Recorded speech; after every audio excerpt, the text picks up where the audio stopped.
And we'll move on to the second of the games, the NFC Championship game, which was the 49ers beating the Detroit Lions 34-31.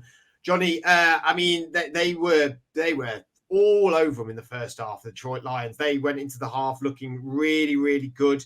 I forget the exact scoreline. They're 24-7 at the half, and then the 49ers came out, I mean, swinging and connecting all of their punches. But I really... I mean, it sort of flips away from the AFC, doesn't it? You know, defense did really well. Offense was quite lackluster, came away from the game plan. Whereas the Lions, they really came out and they really showed themselves to be a team that is definitely keeping their game plan alive and knows exactly the direction they want to go in. How impressed were you with the Lions in this game?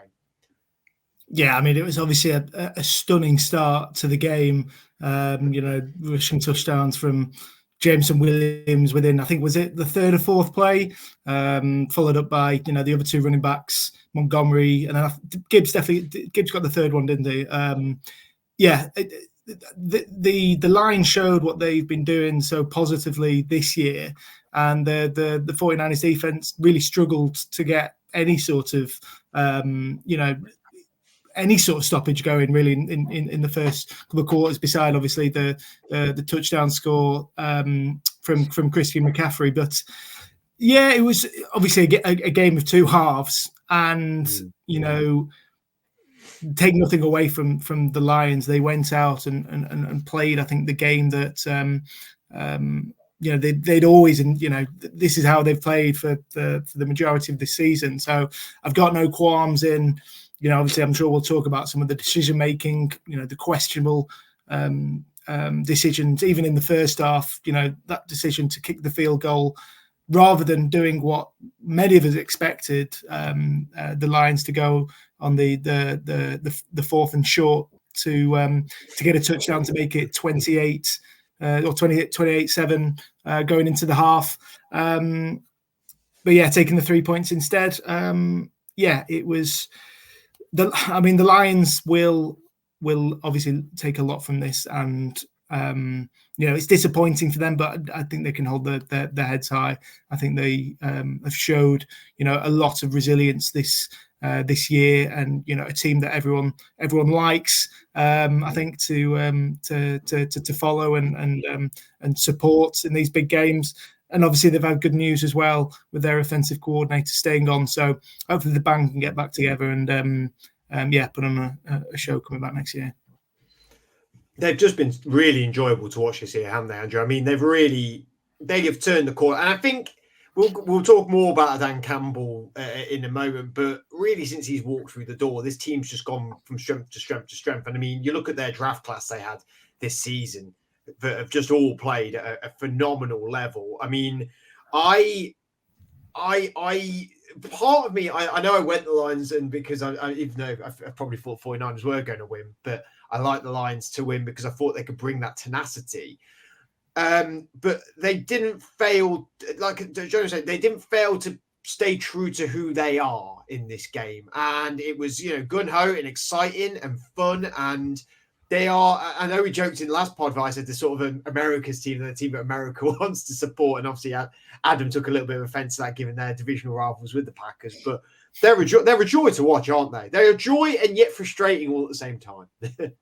Yeah, it's been a great story to follow. And I think there's a lot of fans now now we've seen a couple of teams that have sort of risen from being some of the worst franchises in history into being able to qualify and make these runs in the NFL. I think that's what we all love about the game, is the fact that any season can be the worst to the best. We've seen it with the Bengals. We've seen it technically with the Browns, the Jags, and now with the Lions. And I think that's why we all resonate and love the NFL so much, because this is a possibility, and the Lions have been fantastic at it. I know we were talking in the group about the Lions and the fact that Ben Johnson is staying there, and I think when you look at them as a team and go, you know, Brad Holmes is absolutely fantastic at drafting. You know, he's had 2 really good drafts. They've got a very, very young team. Most of the players are all coming back. I don't think they've got many free agents, and I think they've got something like they've got a load of draft capital. I think they've got like 8 picks, and 4 of them with like a first, a second, and 2 thirds. So they can definitely. This isn't like a one and done for them either. They can build on a team that's already strong. I think they was there a comment that Dan Campbell said that they were just happy to be there sort of thing, and this might have been their only shot. I don't think that's correct. I think there's no reason why they can't do this again because they're only going to strengthen next year. But little bit of an experience for them, but you're going to have that when it's the first time you've ever been there. Well, yeah, I mean, my friend who's a Lions fan has said the whole time since being in the playoffs, is I'm not fussed if we go out now because this is just an incredible journey. I never thought that we would get to this stage, let alone get into an NFC Championship. So he's just been enjoying it, and that's what has been really, really refreshing actually this year is that the Lions fans have just been like, this is just incredible. Like, I never thought it was going to happen. It's been a long time coming. I didn't think it would be me. I thought it maybe a few years, but there's always been a sense, Johnny, that this team is doing something. And one of the players that we have chat is Jared Goff, who has often been the butt of jokes and has often been moved around. And I mean, the Rams moved off him and went for Stafford in that massive trade. And even though he got them to a Super Bowl, and he's really proved this year. I mean, sort of a lot of the haters wrong, don't you think? Or is this again maybe more of a Ben Johnson being a great OC than Goff being a fantastic quarterback? No, I think you've got to put huge credit to Goff and for what he's been able to achieve. Of course, there are a lot of talent, a lot of emerging talent around him. We know how good the Lions have utilised their offensive weapons like Gibbs, Montgomery, the way they just seem to run you to death.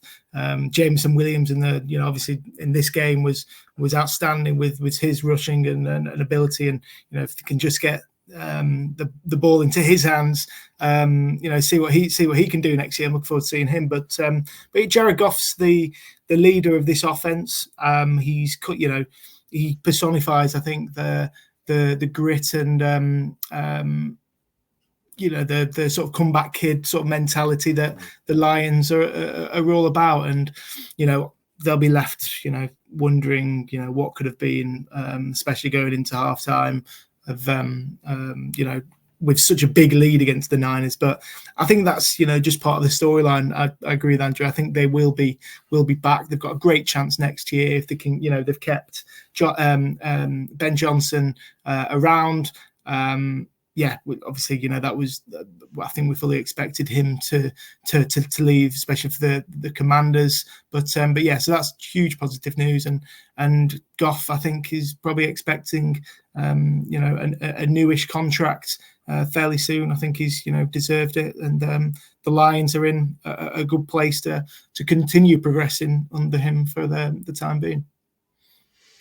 I'll go a little bit back to Andrew's point he's made a second ago with the drafting of this team that Brad Holmes has done for the GM, and I'm just reading the names off the stat sheet. I mean, you say about the youth fit: Jahmyr Gibbs, Jameson Williams, Amon-Ra St. Brown, Sam Laporta, and then on the other side, Malcolm Rodriguez, Aiden Hutchinson, Brian Branch. I feel like Ali McNeil's fairly young as well. These guys have got. How important do you think it is when teams look at other teams that you solidify certain positions, like Penei Sewell as well, another young player? They've got key components all across the park, but have solidified in the right places, haven't they? At the tackle position, the cornerback position, corner / safety in Brian Branch, I suppose. They've got their edge rusher. Like, when teams are looking around, are they all trying to do that? Are they all trying to do that in the draft? Is get them pieces that are like, sort of your four top pieces of your quarterback, your tackle, your edge rusher, your corner, to complete this team and to go on a Super Bowl run? Did you ask me that or Johnny? Yeah, and I asked you because you're the draft expert. Sorry, I thought you asked Johnny. I was like, I was going to answer in a minute. I'll switch off for a minute. I was hoping you were going to answer it. Would you like me to repeat it, but don't repeat it? Because I was a lot longer than I should have been, really. I mean, give me the main point if you want. Main point was that the Lions have drafted the what people would see as like the biggest positions for you to win a Super Bowl, but then they've also filled it with youth talent around. Do you think other teams are going to be looking at the model that they're doing and trying to recreate it? Because it is a young squad. I think what they've have installed is, in a way, don't go by the book and what you should and shouldn't do. Get the players that you like, and if you're really hot on them, they'll fit into your game plan because you've bought into them and you think you're good. You know, they were mocked a lot this year for taking a running back, a linebacker, and a tight end, and not looking at the key positions. But when you look at what they've done over a 2-year span, if you've got a game plan in your head, you know, you took the best edge rusher the year prior, you took another good defensive player in the year before. I think that's now going to be a testament to people to go, you know, you don't need to be, or it has to be a cornerback, an edge, or an O lineman. If you like a running back, take a running back. If you like a tight end, you take it. If you like a safety, take them, because it's worked. It's worked for them and it's worked well, and they've seen what talent they've got. And I think that's the key to drafts now. Going, where is the talent? How will it benefit my team? And let's not think about what the pundits and the people are analysing and talking behind the scenes go, this is what you should take. Because they don't know your organisation. They don't know your 5-year plan. So, you know, I think that's a testament to them and what they've done. That they've done it their way and it's worked. Because I love that as well. I love that, you know, Jahmyr Gibbs, for a lot of people, was going to be low-end first, going to the second. Sam Laporte was maybe going to be a first-round pick at the end. Jack Campbell was definitely, in some people's view, a third-round pick, potentially. Brian Branch was sneaking into a couple of people's first rounds, but that was it. And they went, no, we're taking Jahmyr Gibbs here. We you know, they took him when everyone said as soon as Bijan Robinson got off the board that there wasn't anyone else outside of Gibbs that was left, and that people would probably wait on him because he could not be as good. But their first 4 picks were Jack Campbell, Jahmyr Gibbs, Sam Laporta, and Brian Branch, weren't they? And I mean, all 4 of them have just been. It's been my favorite draft class. It's been my favorite draft class for a team. I think Brian Branch. I mean, we'll talk a little bit on him, I think, now, because he's sort of been ignored, I think, Johnny, in the whole defensive rookie of the year conversation, because I feel like everyone's sort of going on Jalen Carter. I think Brian Branch has been transformational for this defense. What do you think about that? Yeah, absolutely. He's been, you know, he's completely transformed what was quite a weak secondary in Detroit before this year, and is you know, he's possibly one of the best rookies that we've seen this year. And yeah, he's obviously feeling the love a lot in Detroit, and I'm sure will be a big part of the Lions defense for many years to come. They've got, you know, so many emerging talents. You mentioned McNeil and the defense. If they can add a few more pieces, I think, you know, the defense has to be the you know, finding those studs, because I think at times against the Niners the Lions looked quite tired, and, you know, potentially, you know, the Lions weren't able to keep their offense on the field for long periods in the second half. That possibly played a factor. Aiden Hutchinson was having to do, you know, a lot of the heavy loading in terms of trying to get to the quarterback. So yeah, I think this draft class, like you say, has brought players like Branch, who are going to be superstars in the league for years and years to come. And, you know, I'm fully expecting them to get another couple at least this year, because, you know, that's what the Lions have done for the last few years. But yeah, I think they're very, very well placed for the future with the emerging stars that they've got. Well, we'll finish up with talking about ours with Dan Campbell, Andrew, because, I mean, he has been, since he's joined the Lions, he's been in the media a lot. A lot of people have joked about him. A lot of people have said that he's too emotional, that he's sort of a very blue-collar, old-school style of coach. But at the same time, I think he's got that mentality, that grit. He was an ex-player himself. I mean, he wears heart on his sleeve, clearly. Obviously, the Hard Knock series that showed a lot of him involved in the coaching a couple of years ago. I mean, what do you think of the job he's done? Because he's brought... I feel like he's reinvented Detroit football. Yeah, we spoke a lot about head coaches over the whole season, and ones that we didn't think fit and ones that have done better than we thought. And when we're talking about characteristics of what a team will need, Dan Campbell was perfect for them because he is a motivator and is a culture setter. You know, the culture at Detroit was they have some decent players and they're just rubbish and they just lose. And he's changed the culture there and turned it around so they can believe in themselves. And I think, you know, when we talk about the genius minds of Sean McVay and Shanahan and you know, people like that, or that tactically or are just genius and they can make a game plan that wins games. He brings culture and motivation and working well with the youngsters. And I think because he's got come from a playing background and he is slightly from an offensive side of the ball with the tight ends, that he then knows what will make a good coordinator. And I feel this is why he's such a good head coach. He's more of like a CEO head coach rather than a coordinating head coach. And I think sometimes that's what a team needs. And he's nailed it. So time will tell if Ben Johnson does leave after, if they have another successful year and he moves on, if he has got that talent in being able to pick coordinators, and if he finds the next Ben Johnson and it works, then Dan Campbell should be up there to be told that he's a great head coach and he does know what he's doing.